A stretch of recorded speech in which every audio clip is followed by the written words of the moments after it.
सुबह सुबह का टाइम, मैं मतलब दुकान पे बैठने ही लगा था, झाड़ू वगैरह लगा रहे थे हम। तो एक गाड़ी हमारे पास आती है, एक अंकल आते हैं हमारे पास। उनकी सिर्फ एक कंप्लेंट थी कि बेटा ये मेरा ब्लूटूथ कनेक्ट नहीं हो रहा, ज़रा कनेक्ट करके देना। नमस्ते, मेरा नाम रूबल है।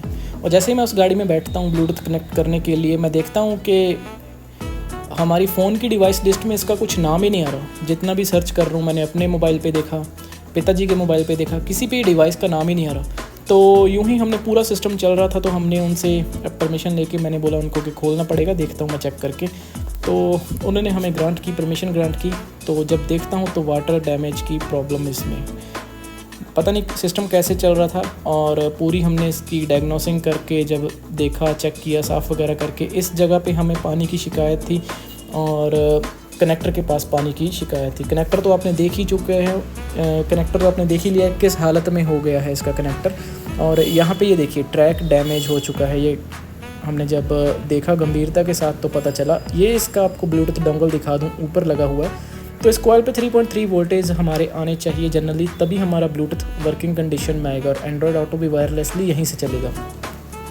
तो यहाँ पे ऊपर वोल्टेज ही नहीं बन रहे कॉइल पे। तो जब ट्रेसिंग किया तो यहाँ पे हमें ब्रेक मिला एक ट्रैक, और फ्लैप भी हमें इसका सही से अरेंज करना पड़ा, दोबारा काट पीट के बनाया फ्लैप। और फालतू में अगर फ्लैप चेंज करते हैं तो कनेक्टर भी चेंज करना पड़ता है, क्योंकि तभी फ़ायदा है हमें नया फ्लैप लगाने का, अगर कनेक्टर नया हो।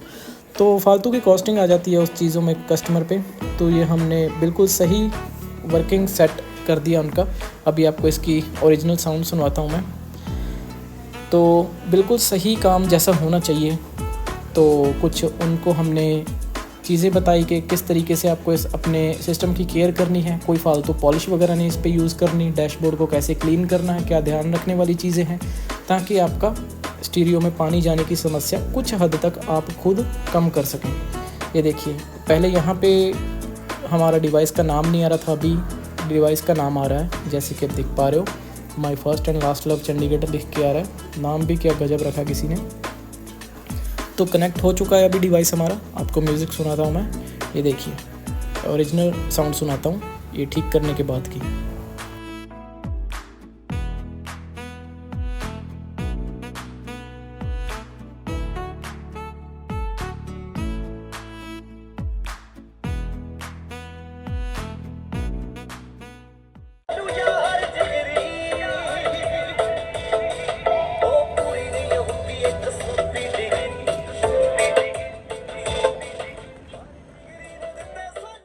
तो ये पूरा हेड यूनिट हमने रेडी कर लिया है रिपेयर करके। और अभी लास्ट में आपको बंद करके इसको एक बार दोबारा से फिर सुनाता हूँ कैसा इसका रिस्पांस आ रहा है और टच वगैरह सही काम कर रही है या नहीं। तो ये भी बहुत बड़ी बात है, बहुत चैलेंजिंग चीज़ है अपने आप में। जैसे आपने चीज़ को खोला वैसे का वैसा ही एक एक स्क्रू वहाँ पे फिट कर दो, ठीक है। नहीं तो आधा ऐसा होता है कि मुट्ठी भर स्क्रू आपके हाथ में होते हैं कि ये कहाँ से बच गए। तो ये चीज़ों का भी ध्यान रखते हैं हम, और रखना भी चाहिए, तभी आपका काम सही गिना जाएगा। और वाटर डैमेज मदरबोर्ड्स को इतना डेलिकेटली आपको डील करना पड़ता है, इतना ध्यान से आपको रखना पड़ता है। और उस पे दोबारा आपको एक अलग से मॉइस्चराइज़र की तरह पे ट्रीटमेंट देना पड़ता है कि दोबारा ड्राइनेस की वजह से कोई दिक्कत ना आए।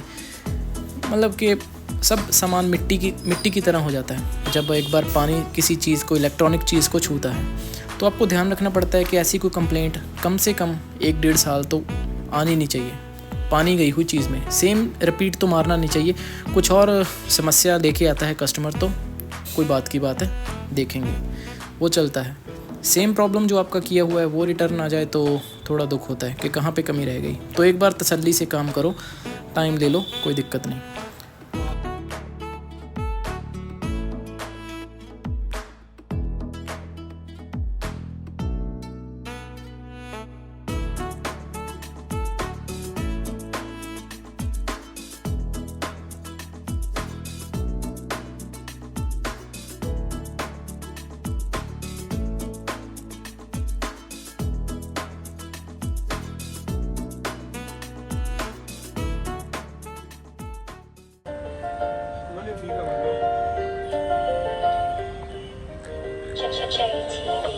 ਚੱਲਦੀ ਦਿਮਾਗ ਵਿੱਚ ਤੂੰ ਬਾਰ-ਬਾਰ ਨੀ ਕੋਈ ਤਰੀਕ ਜਿਵੇਂ ਚੱਲੇ ਸਾਰਾ ਸਾਹ ਚੱਲਦੀ ਦਿਮਾਗ ਵਿੱਚ ਤੂੰ ਹੀ ਬਾਰ ਬਾਰ ਨੀ